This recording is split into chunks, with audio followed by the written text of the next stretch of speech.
a 2v2 clan war between Illyria and the elites. On the Illyrian team you have Acquiesce, and also playing in France for them Skenderbul, who is a good player. You've got Dr. Tracid in the United Kingdom and Master Razim in Turkey. Now, 2 rank 8s taking on some relatively high ranks. This should, just by form, go to the Illyrian team. However, we'll see how it transpires. Usual Eastern battle, we'll probably see some of these regions at the top here being taken by Acquiesce with some other strategies here. He may play something funky like guerrilla warfare or great combinator, knowing Acquiesce. You might even see a Sky Menace sort of strategy. Turkey over here has obviously got the options to do his usual expansion into Russia South or into the Balkans, maybe even over into Rome. Now, this is unusual. Normally you see a Germany sort of in this scenario with an ally of the Ukraine perhaps taking on a United Kingdom player. The difference in playing France is that it really gives an options and divides the UK troops in which way he wants to run. So this is all on the first turn prediction to see where you want to attack to. France has 3 options really. He can go down here and contest for Spain. He's got relatively little problems in taking Italy, although on turn 2 it's quite usual for a pressure to be on here on Italy, so it may be worth walling up a 3-man wall around Italy. His third option is to go up into the area here of Netherlands and Belgium and secure that cash gold area. France is a relatively rich country. However, with the UK pressing down, he can bring a lot of troops into here and threaten for a rush on the second turn. It's quite difficult to play France, but if you get the right expansion and are playing the right strategy, Skender's probably playing Iron Fist or Perfect Defence at the moment, maybe even a little bit of Imperialists over here to try and fund Acquiesce for a quick expansion. Acquiesce may consider coming over here into Berlin to stop this access route to the UK. The trouble for the UK when they play France is often they make the same mistakes. They should really look to play and secure, especially with a Ukraine sort of enemy, this northern region as well, and bring the troops back from this area around here back to either defend the UK or keep France at bay. It would prevent obviously the Ukraine getting any money, and then France is reliant on sending either his money across or to go down into Spain to get the troop numbers. As you can see in this instance, as we said, over in the East battle, Acquiesce has taken those territories up here and taken a little bit of the central zone to get a few extra troops so that he can combat on both sides. Turkey has gone into the Balkans. It looks like he's preparing either to come up for a rush or to go on this side. You can see here he's failed a little bit on his reach to Volgograd. It's probably because he's not come out and linked over here. Maybe a little bit of naivety or a little bit of inexperience that's cost him that going up there. If he was up there, he'd be well placed to press and put pressure on the Moscow area. That's a shame. That may very much get taken out by a bomber or two unless the units are landed, and then it will be difficult to do that. In France, Skender's gone for a quite conservative opening. I think he's really tried to predict and see what his opponent's reaction is so that he can then make his moves. He probably has all of his troops left and has just used the base troops to try and make some walls up around here. Hopefully that wall does prevent Turkey coming in. The only way he can is if he's got a long-ranging strategy to hit around here and go into Rome, although it will be contested. This is probably a mistake, as I said, to take Berlin at this stage. He would have been better off going up and taking some of these Nordic regions, especially Norway and Denmark, and even taking a stronger stance on Amsterdam and Ireland over here, and really setting himself up for a position. As I said, these are lower ranks in comparison to the Illyria players, so it may be a bit of naivety or a bit of inexperience that's forcing them to make these moves. So on turn 2, let's have a look at the unit count. For Ukraine we have 66. For Turkey we have 78, so still relatively close at this stage. It's just a matter of leveraging the troops for Ukraine, where he has the room now to expand, not having an ally in Germany. For the United Kingdom there's 45 troops versus Skender's 38. However, really, that's considering the expansions that have happened, that's still relatively close. We'll pick this up on turn 3 and see what the situation is, so that then we can comment further. Okay guys, so here we are at the start of turn 3.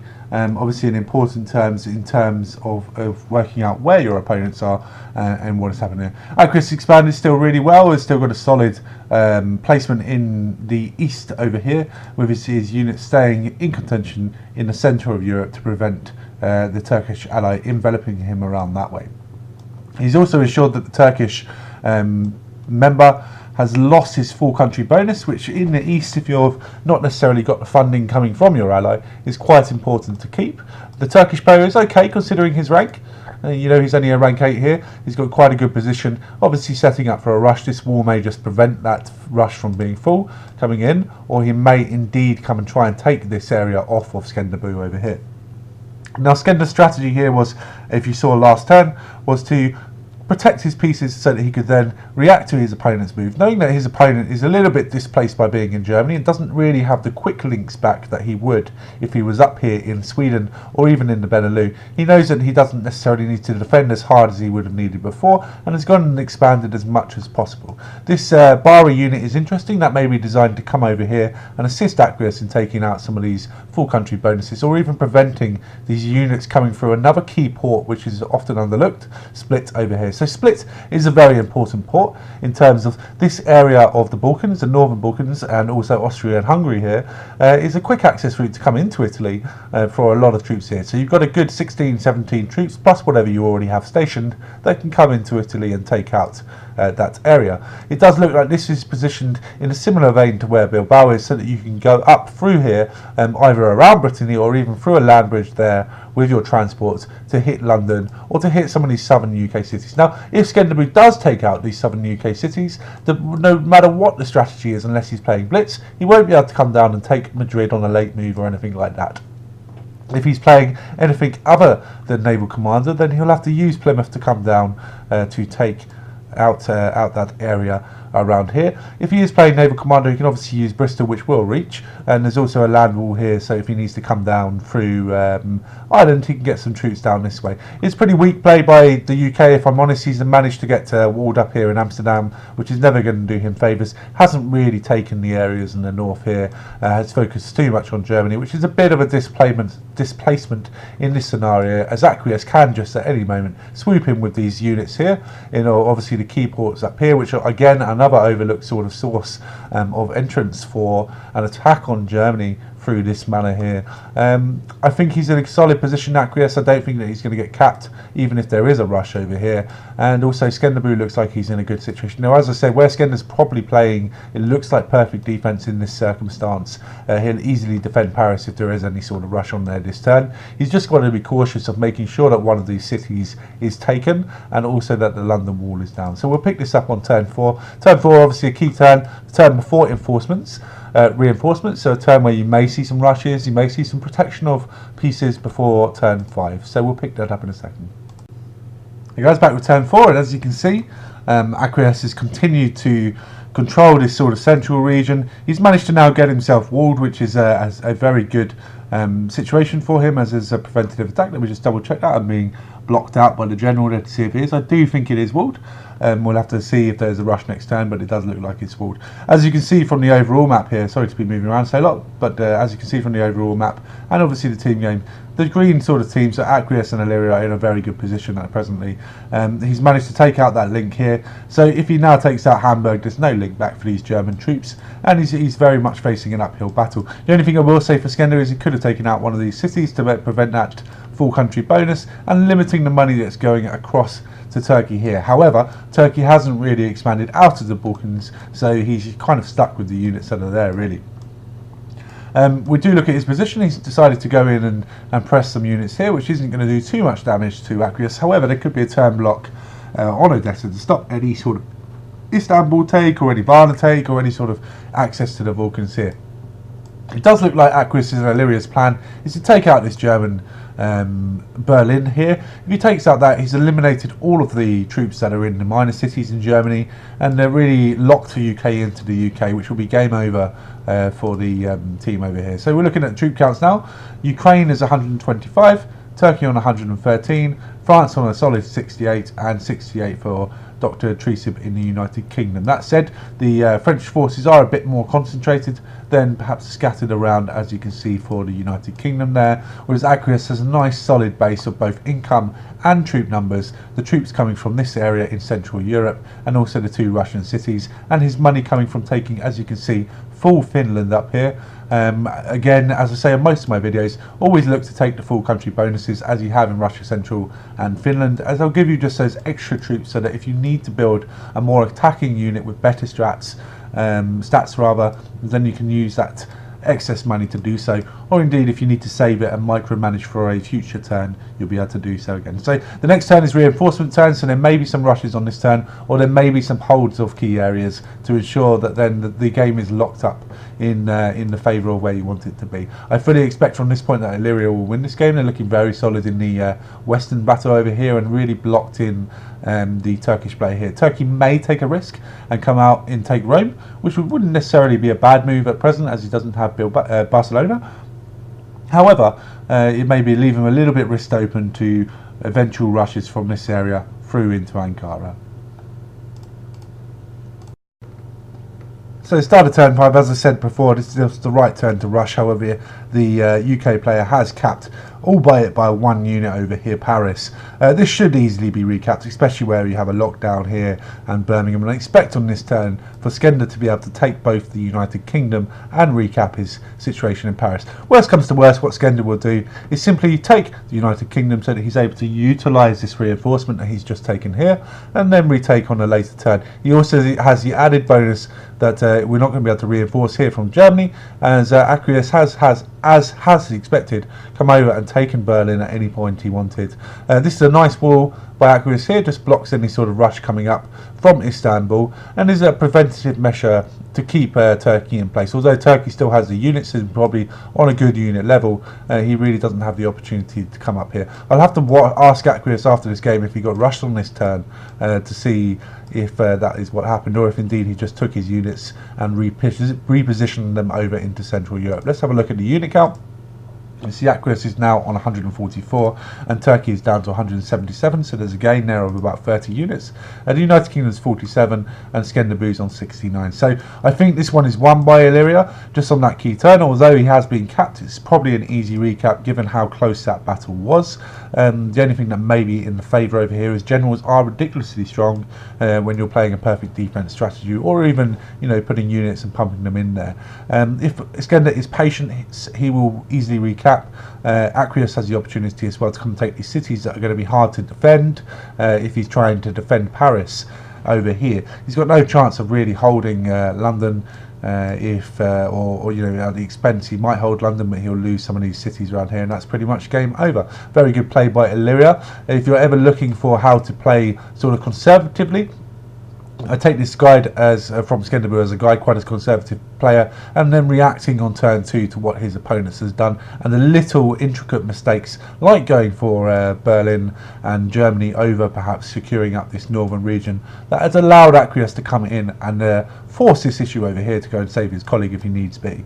So Turkey as well, it's been quite difficult. I assume he hasn't had much funding where he's been doing this. Really could have taken the Benelux area, and that's a better financial gain than even taking Berlin at the expense of 3 units. But this can always be gathered up on a future basis. All in all, an exciting game. We'll pick it up on turn 6 just to see what's happened. However, I strongly suspect Illyria have won this one. So as I said before, you see that Skenderboo's gone and taken this area over here so that he can come in and prepare for his recap on this Paris over here. Really, Paris has only got the units that's around. It's a good 22, maybe even 23, 24 units that he can get in there. If he's got a few transports left over here, there may be a few more. Acreus may come around. He looks like he's prepared to come around and assist in recapping France there. It was a lucky capital anyway, with 1 unit, even a general unit to take it, depending on the pop damage. But I think that's going to be easily retaken on that side. On conversely, it looks like we're preparing for our rush over here. The mistake for Turkey now would not be to press home that rush. He kind of has to at this setting, given what situation his allies in, to really stand a chance and then start developing himself in an area before. Acreus may see that and may just leave that person there, limit his opportunities to get back and allow Skenderboo to die. I doubt he will. I think he'll try and save his ally and keep that option open for a pincer movement coming on from both angles over here. Quite an interesting game in the sense of what's happening. Acreus may even come back here and defend or take some of these Balkan areas. I think that he will probably defend and just go for the recap on his ally over here, knowing that in the long term Turkey is pretty screwed financially, with the only real source of income coming from Russia south and a little bit from Athens and Istanbul there. If we don't see a rush on this turn, it's probably a good game for Turkey as well, although he may get Russia in return as Odessa still remains an option open. Let's have a look on turn 7 and see what happens. Here we are at the start of turn 7. As you can see, they went for the recap on Paris. Unfortunately, not enough units would be sent. As Witch Doctor and a few other players, you should have sent one more unit. But obviously, I don't think there's enough now reinforcements over this part for a recap. So it looks like a mutual destruction for the Paris and London player, the UK and France player respectively. As you see down with the Moz Rebellion, obviously not liking that mood in interfering over here and taking out those units, as we thought Aqueous would do. He is still in a very dominating position regardless of what's happened on the west there. He just has too much money for Turkey to be able to handle, especially where he's gone and built an AT up here to take Belarus. I don't quite know why he's done that. Belarus is a very poor area, really not helping his cause at the moment. So now it's just going to be a bit of a slow roll for Aqueous to come round either through the Balkans or indeed just still going through Odessa and taking these troops out and capping Ankara down here. Ankara still does have a lot of units around, but probably doesn't have the money to be able to do anything significant with them, given that Aqueous has got cash money in Russia, Finland, Sweden, even almost full Germany at that point. From next term, I fully expect this to be taken. Some of these cities over here might be even taken. That'd be a wise move by Aqueous so that he can come down and take London if need be, and just come down and swallow up this western area. He's in a better position to go over and take than the Ukraine. However, I think in the next 2 turns there'll probably be a rush on Ankara just to finish this game. Quite a quick clan war, only 7 turns. The way clan wars go, they either go past 13 turns or up until the turn 8 or turn 9. It's pretty much decided. But from this one, it's just the expansion that Aqueous has managed to gather and the momentum that he's had coming west. Whilst really Turkey hasn't been able to press any sort of key areas, even coming up and contesting over here or contesting in Ukraine itself, or taking the opportunity to rush earlier when there was a little bit of a troop disadvantage. And this one's pretty much over unless anything extraordinary happens. There may be a rush on Aqueous, but he's got 209 troops. Turkey's only got 102, so almost 100 troops different at this stage, with the 30 from the United Kingdom. So all in all, a good showing from Illyria. We'll just stick around to see an image of the end, and then take it from there. So a little bit of surprise over here in the west, where the orange player has been able to recap and take back his units. He is still in a very bad position in terms of taking out any of sort of Aqueous' problems over here. It's still a very good sort of game for Aqueous. He's in a very dominating position now. There's not enough cash coming in for these two teams, but he's obviously seen that and is going to react to that. Has this troop up here to be able to give him an access down. This is still very much in Aqueous' favour. I don't know if there is a mistake that's happened there, or a rush that's come in and Aqueous has defended, because there seems to be less troops around. Remember, he had around 102 troops before, and Turkey now has 93, so he's lost 9 troops somewhere, and obviously been building on the same token. Aqueous is now up to 242 teams, so all in all a good win for Illyria. It's very much just a matter of time now before the Turkish player is capped.